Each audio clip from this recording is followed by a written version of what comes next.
Welcome welcome welcome. तो आज इस वीडियो से शुरुआत होने वाली है क्लास 10 मैथमेटिक्स का सीरीज़। पहला चैप्टर है रियल नंबर्स। अभी चैप्टर का जो हेडिंग है उसमें हमें रियल नंबर्स के बारे में जानने को मिल रहा है। अभी सोचने वाली बात यह है कि रियल नंबर्स आखिर में है क्या।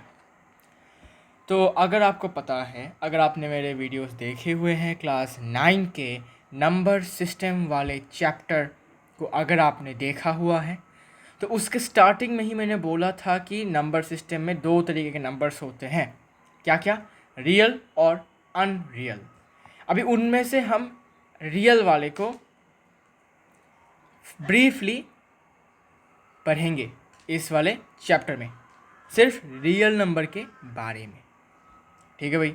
अभी रियल नंबर क्या है भाई? रियल नंबर एक्चुअली एक ऐसे नंबर्स हैं, तो डेफिनेशंस लिख देता हूँ पहले। तो रियल नंबर्स, डेफिनेशन से पहले मैं आपको बता देता हूँ कि रियल नंबर्स ऐसे नंबर्स होते हैं जिनको अगर हम स्क्वायर करते हैं, स्क्वायर मतलब क्या कि मान लीजिए हमारे पास एक नंबर है 2, इसको हमने स्क्वायर किया, मतलब पावर में 2 दिया, देने के बाद इसका वैल्यू क्या आ गया? 4। ठीक है भाई। अभी 4 ये क्या नेगेटिव है या पॉजिटिव है? तो आप बोलोगे पॉजिटिव है, तो 4 एक रियल नंबर हो चुका है। 4 को हम एक रियल नंबर कहेंगे। तो मतलब मैं समझाना ये चाहता हूँ कि किसी भी नंबर को अगर हम स्क्वायर करते हैं, करने के बाद जो वैल्यू हमें मिलता है, in this case we got +4, अगर वो वैल्यू पॉजिटिव में हो तब वो जो नंबर है 2, ठीक है, वो क्या है? रियल नंबर है। और 4 भी क्या होगा? रियल नंबर होगा। क्यों? बिकॉज 4 का स्क्वायर करो 16 होता है, +16, तो 4 भी एक रियल नंबर है। 16 का स्क्वायर करो 256, ये भी एक रियल नंबर है। 256 का स्क्वायर करो, लास्ट में डिजिट 6 आएगा, बहुत बड़ा नंबर होगा ये भी क्या होगा? रियल नंबर होगा। क्यों भाई? बिकॉज साइन तो पॉजिटिव ही रहा सबका। ठीक है ना भाई। तो रियल नंबर क्या होते हैं? रियल नंबर मतलब वैसे नंबर्स जिनका स्क्वायर करेंगे तो हमें क्या मिलेगा? पॉजिटिव वैल्यू मिलेगा। तो real numbers means the numbers whose squares are positive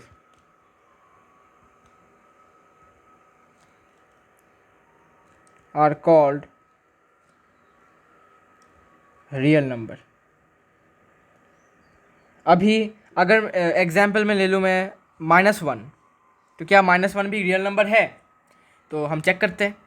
-1 इसका होल स्क्वायर करो, मतलब क्या होगा? -1 इंटू -1। अभी हमें पता है कि 1 इंटू 1 तो 1 ही रहेगा, लेकिन माइनस और माइनस में क्या हो जाएगा? प्लस हो जाएगा, क्योंकि मल्टीप्लिकेशन में है। ठीक है भाई। माइनस माइनस होकर क्या हो जाएगा? प्लस हो जाएगा। तो वैल्यू हमें क्या मिला? वैल्यू हमें मिला +1, तो पॉजिटिव वैल्यू है। हमने इसका स्क्वायर किया, हमें पॉजिटिव वैल्यू मिला, बट मतलब क्या हो गया? -1 भी क्या हो गया? एक रियल नंबर हो गया। ऐसे ही अगर मैं -1/2 की बात करता हूँ, ठीक है ना, -1/2 की बात करता हूँ, ये भी एक रियल नंबर है। कैसे? -1/2 का होल स्क्वायर किया तो ये हो जाएगा 1, ये हो जाएगा 4। ये पॉजिटिव वैल्यू में है 1/4, मतलब क्या? -1/2 भी एक रियल नंबर है। ऐसे ही -1/2 -0.0001, ठीक है, फिर √2, √2 भी एक रियल नंबर है। कैसे? √2 को अगर हम होल स्क्वायर करते हैं तो रूट और स्क्वायर कैंसिल होकर सिर्फ 2 आता है, और 2 क्या है? पॉजिटिव में है, और पॉजिटिव में वैल्यू आ गया तो मतलब क्या? रियल नंबर हो गया √2। √2 रियल नंबर है, √5 रियल नंबर है, √0.00001 भी रियल नंबर होगा, क्योंकि वैल्यू जो मिल रहा है हमें वो क्या आ रहा है? पॉजिटिव वैल्यू मिल रहा है। तो जब जब भी किसी नंबर को हम स्क्वायर करेंगे और वैल्यू पॉजिटिव में मिलेगा तो उस नंबर को हम कह सकते हैं रियल नंबर। तो इसी के बारे में इस चैप्टर में हम कुछ बातें पढ़ेंगे और भी ज़्यादा, ठीक है। और इसका जो ऑपोजिट होता है, जैसे हम कहते हैं अनरियल नंबर, उसका डेफिनेशन इसका उल्टा होता है। मतलब जिस नंबर का स्क्वायर करने के बाद हमें नेगेटिव वैल्यू मिलता है, ठीक है, नेगेटिव वैल्यू मिलता है, उसे हम क्या कहेंगे, उसे हम कहेंगे अनरियल। जैसे कि -√2, -1.3, -1000/2, ठीक है ना भाई।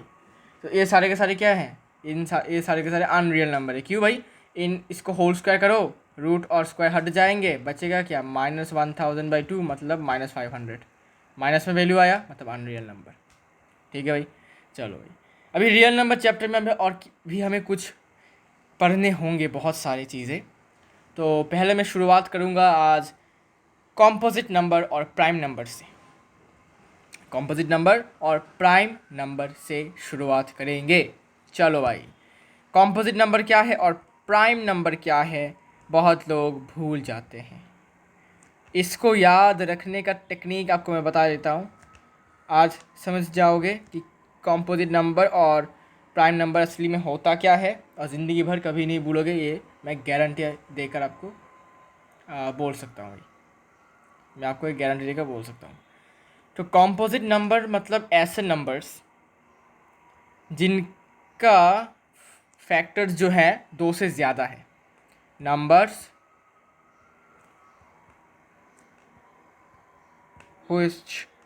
which have more than 2 factors। अभी फैक्टर क्या है भाई, फैक्टर क्या है, क्या है फैक्टर? फैक्टर मतलब ऐसे नंबर्स जो एक सिंगल नंबर को, कभी किसी भी नंबर को डिवाइड कर पाते हैं। मान लीजिए एक एग्जांपल ले लिया है मैंने, एग्जांपल है कोई, सॉरी, अच्छा 8 लेता हूँ, ठीक है। एग्जांपल लिया है 8, तो मुझे बताओ कि 8 के फैक्टर्स क्या क्या होंगे, कौन से होंगे, क्या क्या होंगे फैक्टर्स। मतलब मैं समझाना चाहता हूँ कि 8 को डिवाइड करने वाले नंबर्स कौन से होंगे। तो आप सरासर बोल सकते हो कि 8 को 1 भी डिवाइड कर सकता है, 8 को 2 भी डिवाइड करता है, 8 को 4 भी डिवाइड करता है, और 8 को 8 खुद डिवाइड करता है, ठीक है ना भाई। ठीक है भाई, समझ गए भाई फैक्टर्स क्या होते हैं। तो फैक्टर्स का मतलब ऐसे नंबर्स जो एक नंबर को डिवाइड करते हैं, किसी भी एक सिंगल नंबर को डिवाइड करते हैं। जैसे कि मैं अगर बोलूँ कि 25 का फैक्टर क्या है, तो आप बोलोगे 1, 5 और 25 खुद। मतलब इन तीनों के अलावा कोई भी ऐसा नंबर नहीं होगा जो इसको डिवाइड कर पाएगा। बस इन तीनों में ही क्षमता है क्या करने की, 25 को कॉम्प्लीटली डिवाइड करने की। कोई पॉइंट, कोई फ्रैक्शन, कोई मिक्स फ्रैक्शन नहीं आएगा, डेसिमल के बाद कोई वैल्यू नहीं आएगा, मतलब 25.0000 रहेगा। पॉइंट के बाद कोई 1 नहीं होगा, 2 नहीं होगा, nothing, only 25। I mean to say only 5.000, मतलब 25 को जब डिवाइड करेंगे। अच्छा भाई, तो फैक्टर समझ गए क्या है। फैक्टर्स मतलब ऐसे नंबर्स जो एक नंबर को डिवाइड कर पाते हैं, कम्प्लीटली डिवाइड करते हैं, कर पाते नहीं, कम्प्लीटली डिवाइड करते हैं। अगर मैं बोलूँ कि डिवाइड कर पाते हैं, तो ऐसा हो जाएगा कि हर नंबर इसको डिवाइड कर पाता है, ठीक है ना। अगर मैं बोलूँ कि 8 को 3 भी डिवाइड कर पाता है, लेकिन पॉइंट में वैल्यू आ जाता है, ठीक है ना, 2 पॉइंट समथिंग आता है, 2.33 आई गेस, आई फॉरगॉट, तो छोड़ो, मुझे दिमाग में नहीं है कितना होगा, तो 2 पॉइंट समथिंग होगा, ठीक है, 2 पॉइंट समथिंग होगा। तो भाई तो 2 पॉइंट समथिंग, तो इसमें भी क्या आ रहा है कि 8 को 3 डिवाइड तो कर पा रहा है, लेकिन कंप्लीटली डिवाइड नहीं कर पा रहा है। तो फैक्टर्स का डेफिनेशन भी लिख लो। फैक्टर्स क्या है, ऐसे numbers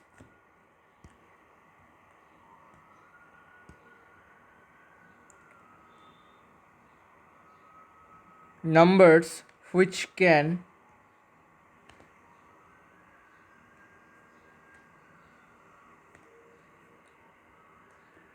completely divide a particular number.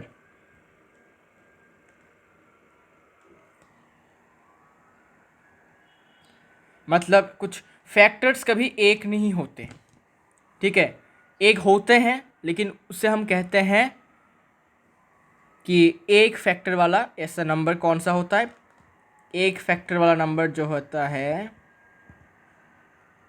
उसे हम कहते हैं प्राइम नंबर्स। समझाऊंगा, ठीक है, मतलब ज़्यादातर, ठीक है, ज़्यादातर नंबर्स के ही, एक्सेप्ट प्राइम नंबर, ज़्यादातर नंबर्स के ही क्या होते हैं, एक से ज़्यादा फैक्टर्स होते हैं, ठीक है।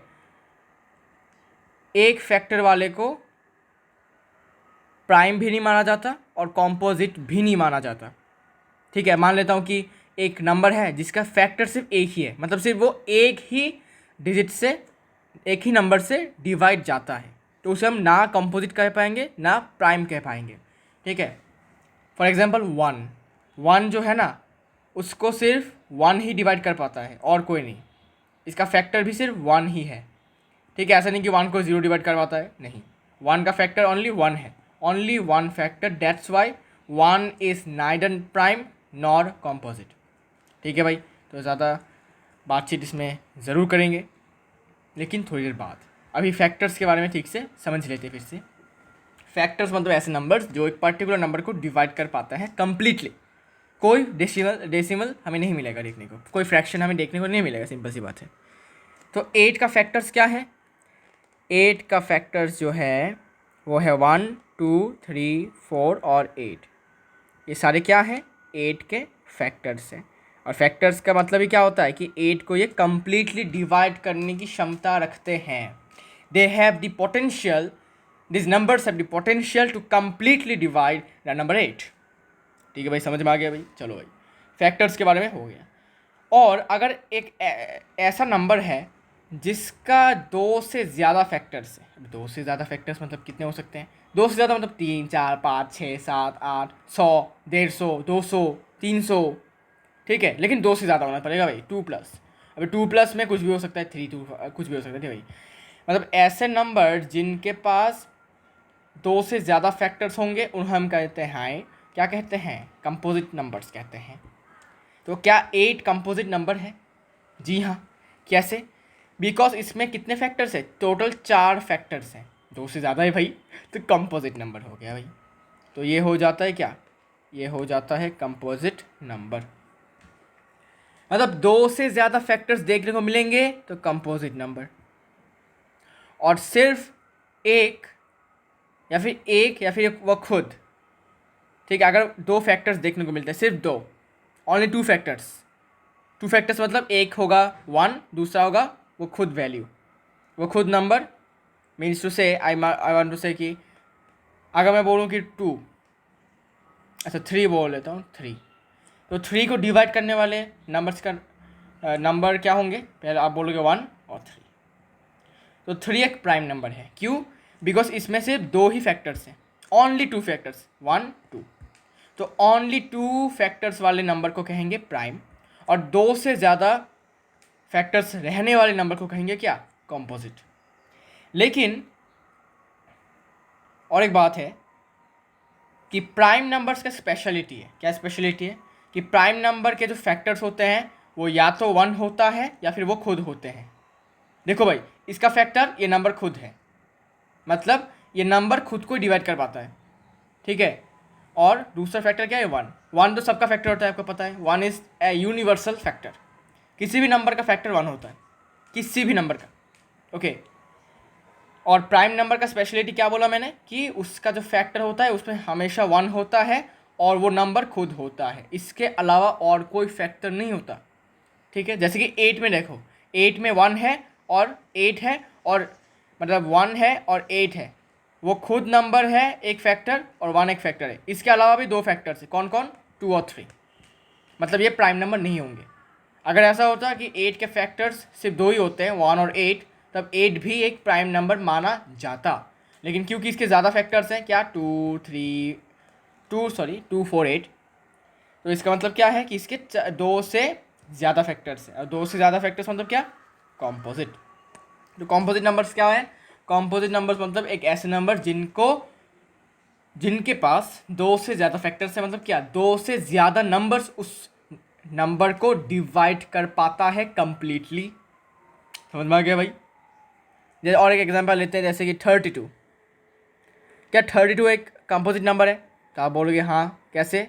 इसके फैक्टर्स है 1, 2, 4, 8, 16 और 32 खुद। तो कितने फैक्टर्स हुए भाई? 1, 2, 3, 4, 5, 6, 6 फैक्टर्स हैं, दो से ज़्यादा है तो कंपोजिट नंबर है।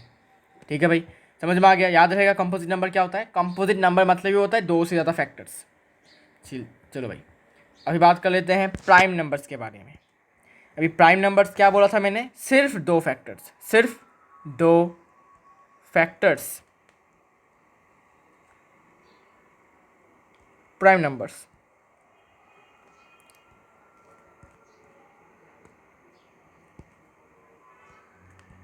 numbers having only two factors, only two। और वो फैक्टर्स पता है कौन कौन से हैं? वो फैक्टर है या तो वन, या तो वो खुद, वन और इटसेल्फ। ठीक है भाई, समझ में आ गया भाई? समझ में आ गया क्या कि प्राइम नंबर्स के दो ही फैक्टर्स होते हैं, और उन दोनों में से एक फैक्टर होता है वन और दूसरा फैक्टर है वो नंबर खुद। एग्जाम्पल एग्जाम्पल एग्जाम्पल है टू। टू के कितने फैक्टर्स हैं? दो, वन और वो खुद, टू। ठीक है भाई, तो ये प्राइम नंबर हो गया। दूसरा एग्जाम्पल फाइव। फाइव का भी दो फैक्टर है, या तो वन या तो वो खुद फाइव। ठीक है भाई, प्राइम नंबर होते हैं ऐसे। जैसे कि अभी 11। 11 के भी फैक्टर्स कितने हैं? सिर्फ दो, या तो एक या तो 11। मतलब या तो एक इसको कम्प्लीटली डिवाइड कर पाता है, या तो 11 इसको कम्प्लीटली डिवाइड कर पाता है। मतलब वो खुद को ही खुद डिवाइड कर पाता है कम्प्लीटली, और कोई ऐसा नंबर नहीं है जो इनको डिवाइड कर पाता है। ठीक है भाई, चलो। तो समझ गए हो कि प्राइम नंबर और कंपोजिट नंबर्स क्या होते हैं, उनके बीच में बेसिक डिफरेंस क्या है, फैक्टर्स क्या है। ठीक है भाई, चलो। आई होप आपको समझ में आ गया होगा कि कंपोजिट नंबर और प्राइम नंबर में असली में कहाँ डिफरेंस है। कहाँ डिफरेंस है? फैक्टर्स के बीच में डिफरेंस है। एक में दो से ज़्यादा फैक्टर्स हैं और एक में सिर्फ ही दो फैक्टर्स हैं, सिर्फ ही दो फैक्टर्स हैं। अभी बहुत लोग सोचते हैं, बहुत लोगों में कन्फ्यूजन होता है कि क्या वन एक प्राइम है या फिर एक composite number. Is one A prime और कंपोजिट नंबर। क्या वन एक प्राइम है या फिर एक कंपोजिट नंबर है? बहुत इंपॉर्टेंट क्वेश्चन है ये। तो ये बहुत लोगों को कन्फ्यूजन होता है। तो मुझे बताओ, वन के कितने फैक्टर्स हैं? जो वन है ना, उसके कितने फैक्टर्स हैं? तो आप बोलोगे भाई वन को तो सिर्फ एक ही डिजिट, मतलब एक ही नंबर कम्प्लीटली डिवाइड कर पाता है। वो कौन है? वो खुद वन। मतलब वन को सिर्फ वन ही डिवाइड कर पाता है और कोई नंबर डिवाइड नहीं कर पाता, और जब डिवाइड करने की कोशिश करता है तो फ्रैक्शन बन जाता है या फिर डेसिमल बन जाता है। तो मैं क्या समझाने चाह रहा हूँ? मैं समझाना ये चाह रहा हूँ कि वन के पास सिर्फ एक ही फैक्टर है, one factor, that is one itself. Okay भाई, तो जो नंबर वन है उसके पास सिर्फ एक ही फैक्टर है, ओनली वन फैक्टर, और वो खुद ही है, दैट इज वो खुद ही है। वन खुद ही वन का फैक्टर है। समझ में आ गया? चलिए भाई, hence one is neither prime nor composite. क्यों भाई, क्यों नाइदर प्राइम नॉर कॉम्पोजिट? क्यों? बिकॉज कॉम्पोजिट क्या था? कंपोजिट में दो से ज़्यादा, टू प्लस, लेकिन वन है, मतलब क्या, टू से कम, टू से कम। और प्राइम में क्या था, प्राइम में था कि सिर्फ 2, 1 इज़ नॉट इक्वल टू 2, ठीक है ना भाई, सिर्फ 2 और 2 से ज़्यादा किसी को भी ये सेटिस्फाई नहीं करता है, इसलिए ये ना प्राइम है ना कॉम्पोजिट है। ठीक है भाई, समझ में आ गया भाई, चलो ये हो गया। फिर बात करेंगे फंडामेंटल थ्योरम ऑफ एरिथमेटिक। तो मैं वो चैप्टर्स वो टॉपिक्स पढ़ा रहा हूँ, वो पार्ट पढ़ा रहा हूँ जो सीबीएसई ने मतलब अप्रूव किया है, क्योंकि क्लास 10 के सिलेबस को डिडक्ट किया हुआ है सीबीएसई बोर्ड ने। और डिडक्ट वाले पार्ट को मैं नहीं पढ़ाऊँगा क्योंकि पढ़ के भी फ़ायदा नहीं है अभी, क्योंकि एग्ज़ाम्स में आएंगे नहीं, बोर्ड्स में आएंगे नहीं, तो आपको पढ़ के कोई फ़ायदा नहीं होगा, टाइम वेस्ट होगा। हाँ, नॉलेज के लिए आप पढ़ के रख सकते हो, लेकिन वो नॉलेज एग्ज़ाम में आपको यूज़ नहीं करना है, क्योंकि आएगा ही नहीं क्वेश्चन, तो यूज़ कैसे करोगे, ठीक है ना। तो क्वेश्चन नंबर नहीं, क्या बोल रहा हूँ, फंडामेंटल, ये बहुत इम्पॉर्टेंट थ्योरम है।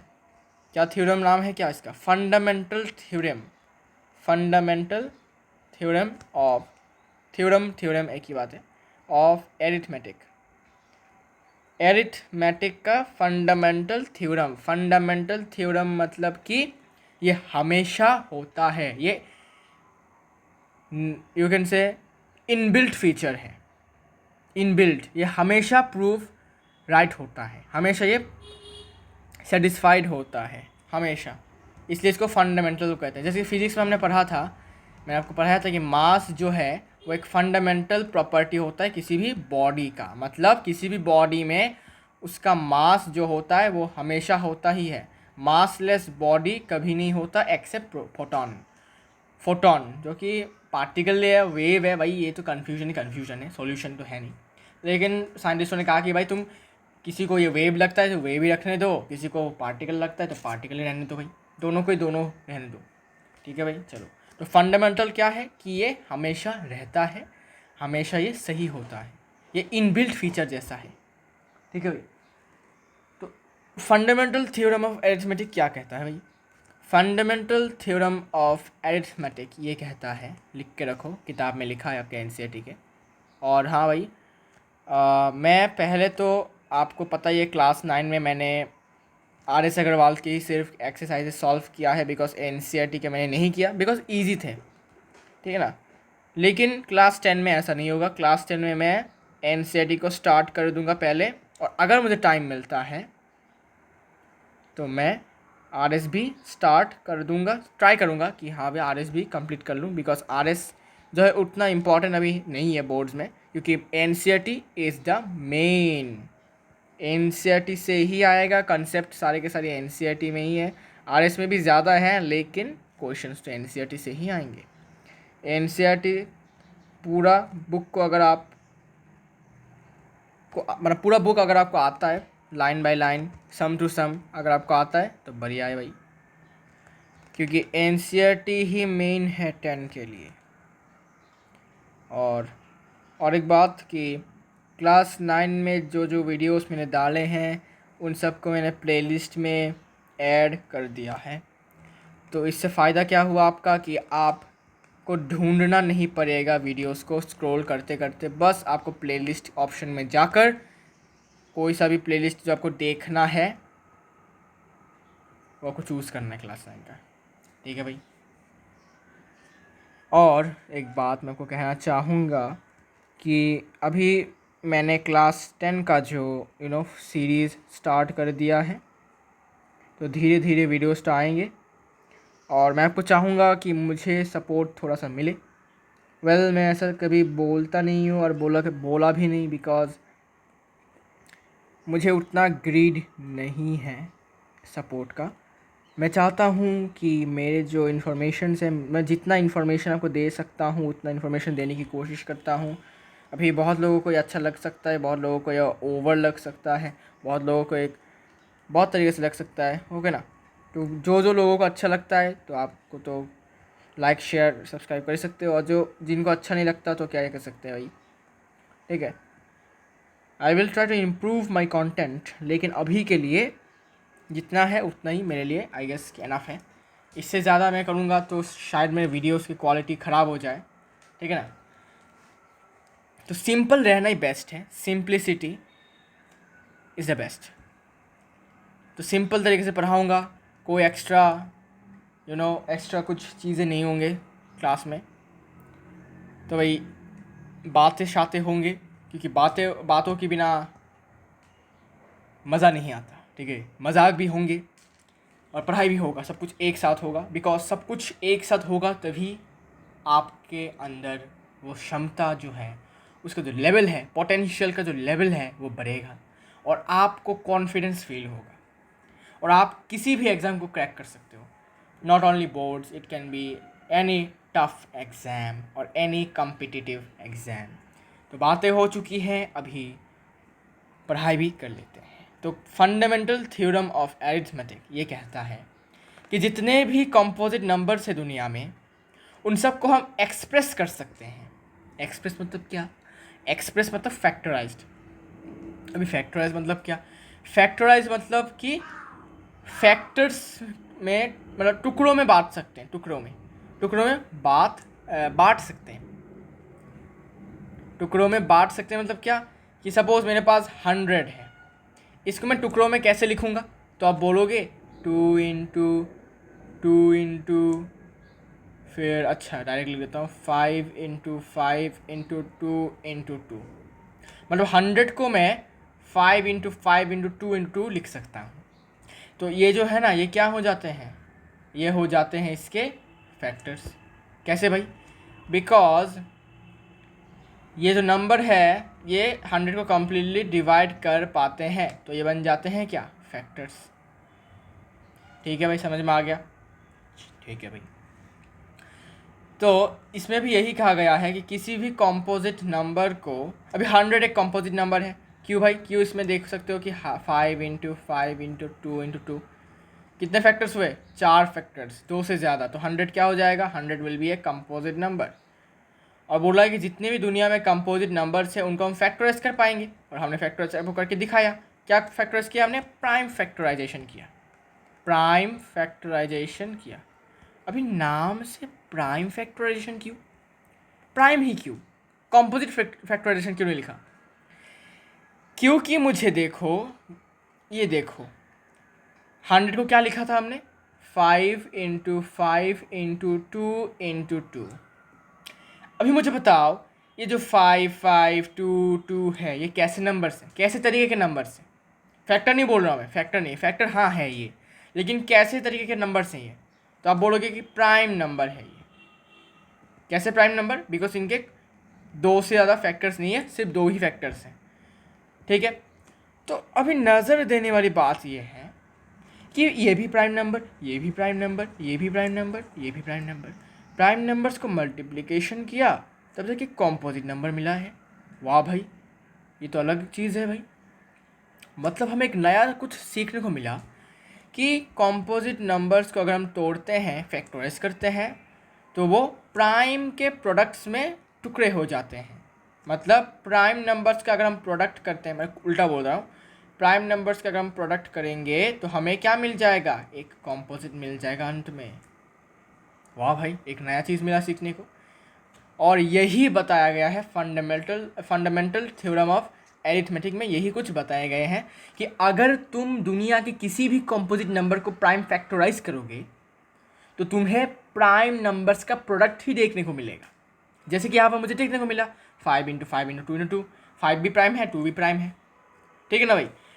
तो प्राइम नंबर्स का प्रोडक्ट करने के बाद हमें कॉम्पोजिट मिल रहा है। वाह भाई, ठीक है ना। चलो भाई, इसके बाद और क्या बोला गया है? Every composite number can be expressed और factorised as a product of primes, जो मैंने आपको दिखाया, and this factorisation is unique. अभी ये फैक्टराइजेशन यूनिक है। यूनिक कैसे है? अच्छा, मैं आपको एग्जांपल देता हूँ कि एग्जांपल में मान लीजिए आपके पास एक एग्जांपल है कि 10 का प्राइम फैक्टराइजेशन करो। 10 का प्राइम फैक्टराइजेशन अगर करते हैं तो 2 इंटू 5 आता है। अगर मैं इसको बोलूँ कि 12 का प्राइम फैक्टराइजेशन करो तो 2 इंटू 2 इंटू 3 आता है। अच्छा भाई, इसमें क्या खास है? खास बात ये है कि 10 का जो फैक्टराइजेशन 2 × 5, ये आपको कहीं और किसी के फैक्टराइजेशन करने के बाद ये वैल्यू, सेम वैल्यू आपको कहीं दिखने को नहीं मिलेगा। आप मुझे दिखाओ तो भाई, बस मुझे दिखा दो कि ऐसा एक कंपोजिट नंबर, कि भाई ये एक्स है ऐसा नंबर, ये कंपोजिट नंबर है जिसका प्राइम फैक्टराइजेशन 2 × 5 है, और दूसरा कंपोजिट नंबर जिसका वैल्यू वाई है उसका भी प्राइम फैक्टराइजेशन 2 × 5 है। मुझे बस दिखा दो, ऐसा कुछ नंबर दुनिया में ढूंढ के मुझे दिखा दो। अगर नहीं दिखा पाए तो चैनल को सब्सक्राइब कर दो भाई, ठीक है भाई। चलो भाई, तो किसी भी कॉम्पोजिट नंबर का जो प्राइम फैक्टराइजेशन हमें देखने को मिलता है वो किसी दूसरे नंबर में हमें नहीं देखने को मिलेगा, ऑर्डर जैसा भी हो। मैं 5 × 2 लिख सकता हूँ या फिर 2 × 5 लिख सकता हूँ, वैल्यू हमें 10 ही मिलेगा। मतलब 10 के अलावा कोई ऐसा नंबर नहीं होगा जिसका प्राइम फैक्टराइजेशन में 2 × 5 होगा। बातों को समझो, मैंने बोला क्या कि इसका जो प्राइम फैक्टराइजेशन है सबसे यूनिक है, सबसे अलग है, दुनिया में सिर्फ एक लौता है, ऐसा आप समझ सकते हो। दुनिया में एक लौता प्राइम फैक्टराइजेशन है ये। मतलब दुनिया में अगर एक प्राइम फैक्टराइजेशन हम करते हैं 2 × 2 × 3, तो ऐसा और कोई नंबर नहीं होगा जो, मतलब 12 के अलावा ऐसा और कोई नंबर नहीं होंगे जिनका प्राइम फैक्टराइजेशन भी 2 × 2 × 3 होगा। आप जब भी 2 × 2 × 3 करोगे आपको 12 ही मिलेगा, दूसरा कोई नंबर नहीं मिलेगा। और आप जब 2 × 5 करोगे, जब भी 2 × 5 करोगे या फिर 5 × 2 करोगे, तो अब आपको 10 ही मिलेगा, 10 के अलावा और कोई नंबर नहीं मिलेगा। ये मैं आपको बता रहा हूँ और यही बताया गया है फंडामेंटल थ्योरम ऑफ एरिथमेटिक में।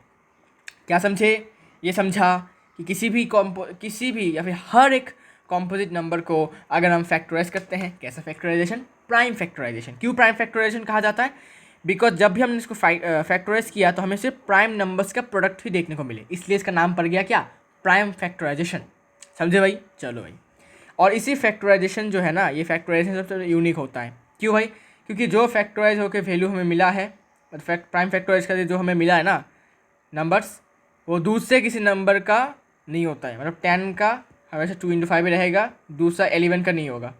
मतलब 11 का फैक्टराइजेशन, 11 नहीं, 12 का फैक्टराइजेशन नहीं होगा, 10 का ही सिर्फ होगा, ओनली 10, नथिंग एल्स। और 12 का अगर 2 × 2 × 3 होता है तो ये 10 का नहीं होगा भाई, 10 का नहीं होगा। सॉरी, ये थोड़ा सा आउट ऑफ स्क्रीन चला गया ना, इसलिए ऐसा हुआ।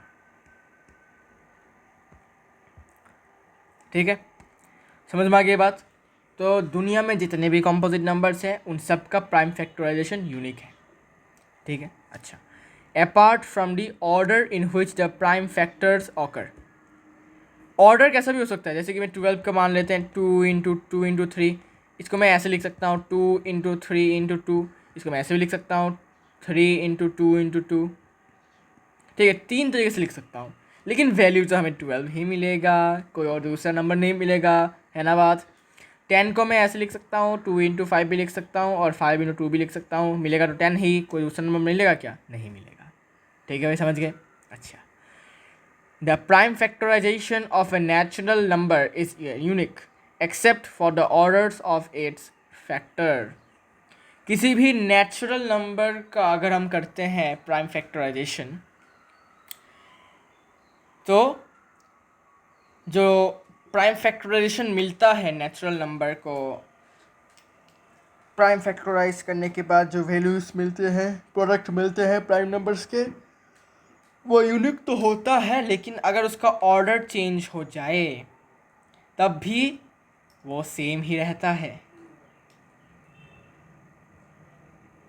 ठीक है, यहाँ पर समझा है accept for the order of its factor, मतलब कि फैक्टर्स का जो ऑर्डर है, मतलब लाइक दैट कि एक कॉम्पोजिट नंबर लेते हैं 100 नहीं 125। 125 क्या होता है? 5 × 5 × 5। अगर 5 × 5 को मैं ऐसे लिखूँ 5 × 5 × 5, अरे तो सेम हो रहा है ना, रुको कुछ अलग लेता हूँ। 200, 2 × 2 × 5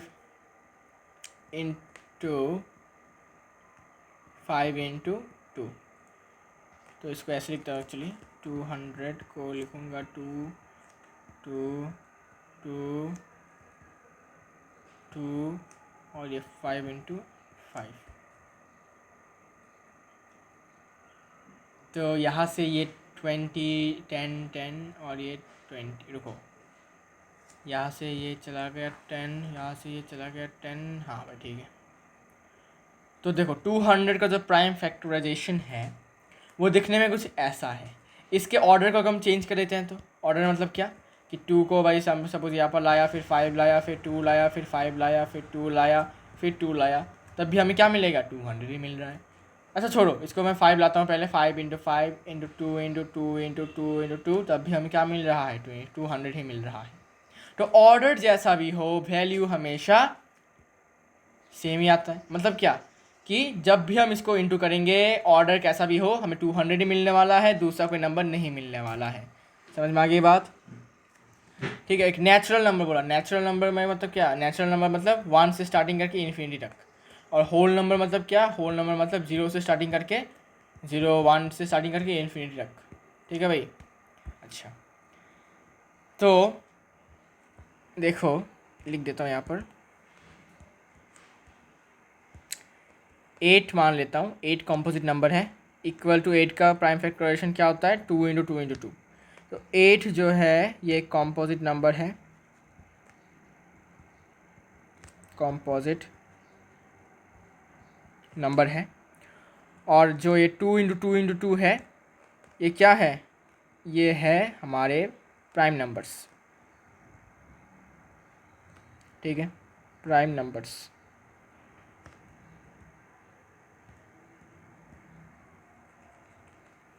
ठीक है भाई, समझ में आ गया कि क्या हो रहा है ज़िंदगी में, क्या चल रहा है कि कॉम्पोजिट नंबर बराबर होते हैं प्राइम नंबर्स के प्रोडक्ट के। तो यहाँ से हम एक ऐसा चीज़ लिख सकते हैं कि कॉम्पोजिट नंबर मतलब, कॉम्पोजिट नंबर मतलब प्रोडक्ट ऑफ क्या होगा, prime numbers, product of prime numbers. तो कॉम्पोजिट नंबर को और प्राइम नंबर के बीच में जो रिलेशन है ना वो क्या है कि कॉम्पोजिट नंबर को अगर हमें मतलब कॉम्पोजिट नंबर हमें अगर चाहिए होता है तो क्या करेंगे, बस प्राइम नंबर्स का प्रोडक्ट कर दो, हमें कॉम्पोजिट नंबर अपने आप मिल जाएगा। ठीक है भाई, समझ में आ गया भाई क्या समझाना चाह रहा हूँ मैं? ठीक है, समझ गए हो तो लाइक ठोको, अगर नहीं समझे तो वीडियो को रिवाइंड करके line by line word to word आपको ठीक से मेरी बातों को सुनना है बस। तो कॉम्पोजिट नंबर और प्राइम नंबर्स के बीच में एक रिलेशन मिल गया कि composite number equal to prime numbers का प्रोडक्ट। क्या बात है। चलिए, तो मैं सोच रहा हूँ कि आज का जो क्लास है यहाँ पर ही एंड कर दूँ, लेकिन एक लास्ट क्वेश्चन के साथ। तो क्वेश्चन आप अपने स्क्रीन पर देख सकते हो कि we have to check whether 4 to the power n can end with the digit 0 for any natural number n।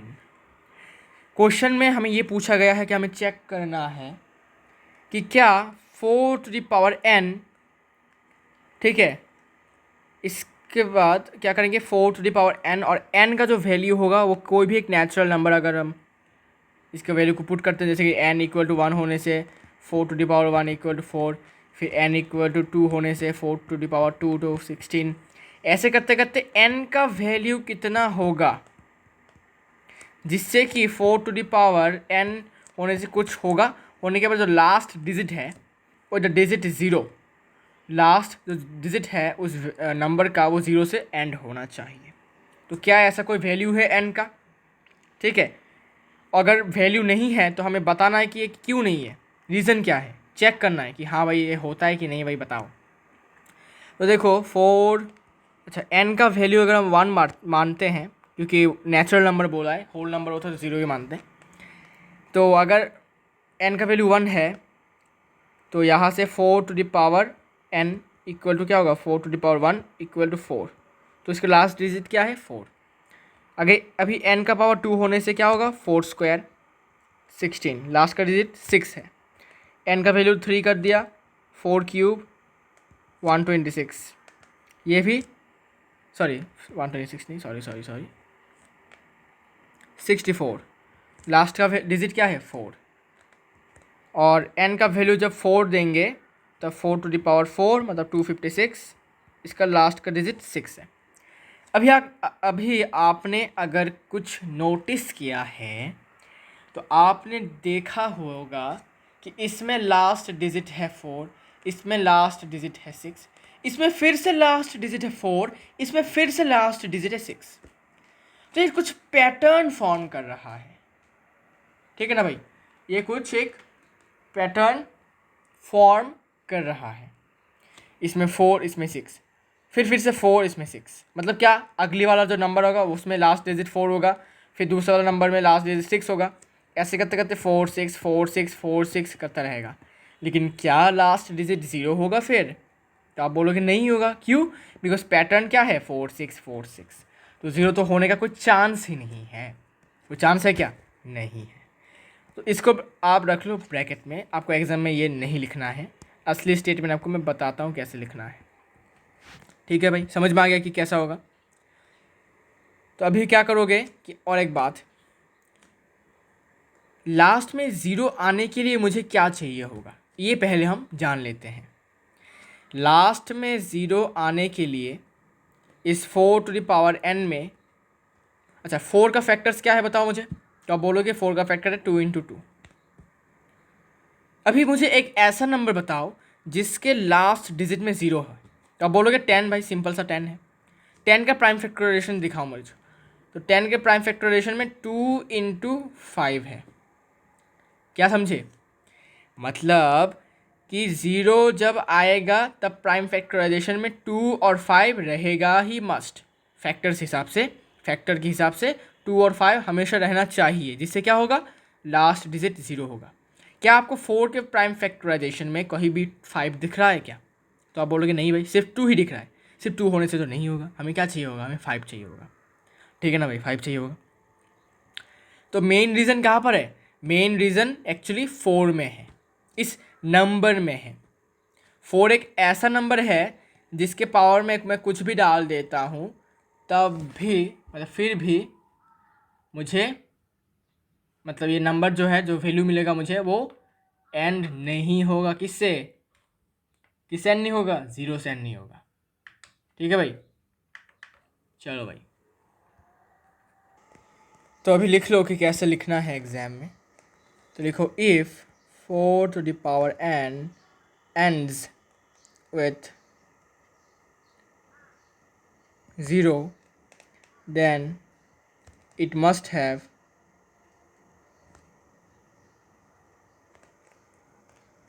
5 as a factor. ठीक है, अगर 4⁴n को 0 से एंड होना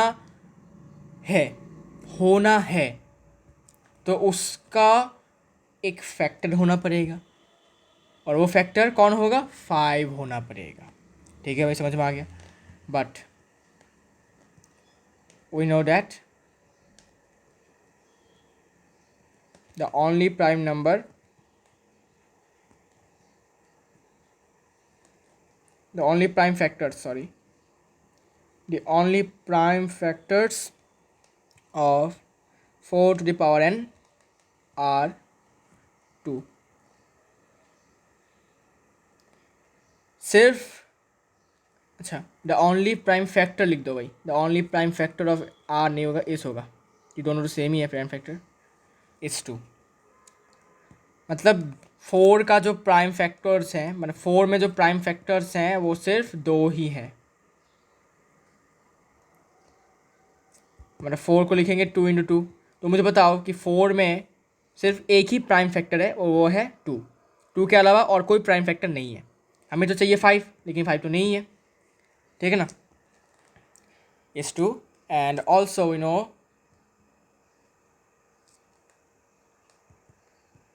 वी नो फ्रॉम दी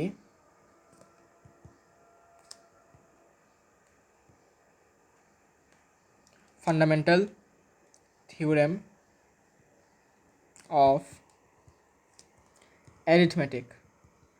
मतलब फंडामेंटल थ्योरम अरिथमेटिक में क्या जानने को मिला था कि हर एक नंबर का प्राइम फैक्टराइजेशन यूनिक होता है। तो 4 का प्राइम फैक्टराइजेशन भी क्या होगा? यूनिक होगा।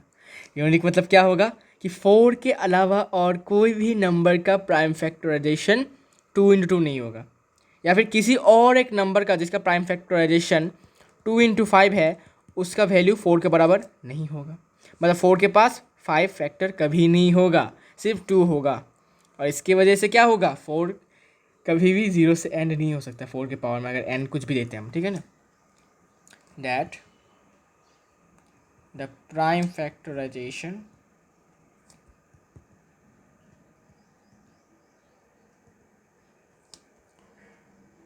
of each number is unique. Therefore 4 to the power n can never end with digit 0। ठीक है भाई, समझ गए? ठीक है भाई, तो आज के लिए इतना ही। मिलते हैं नेक्स्ट वीडियो में। और भी बहुत सारे वीडियोस आने बाकी हैं। धीरे धीरे करके हम आगे बढ़ेंगे इस चैप्टर में। इस चैप्टर को अच्छे से पढ़ेंगे। और मैं उम्मीद करता हूँ कि आज का वीडियो आपको इंटरेस्टिंग लगा होगा, बिकॉज़ आज का पहला वीडियो है और पहला वीडियो हमेशा इंटरेस्टिंग हो, यही मैं चाहता हूँ। ठीक है भाई, तो मिलते हैं नेक्स्ट वीडियो में। तब तक के लिए बाय बाय।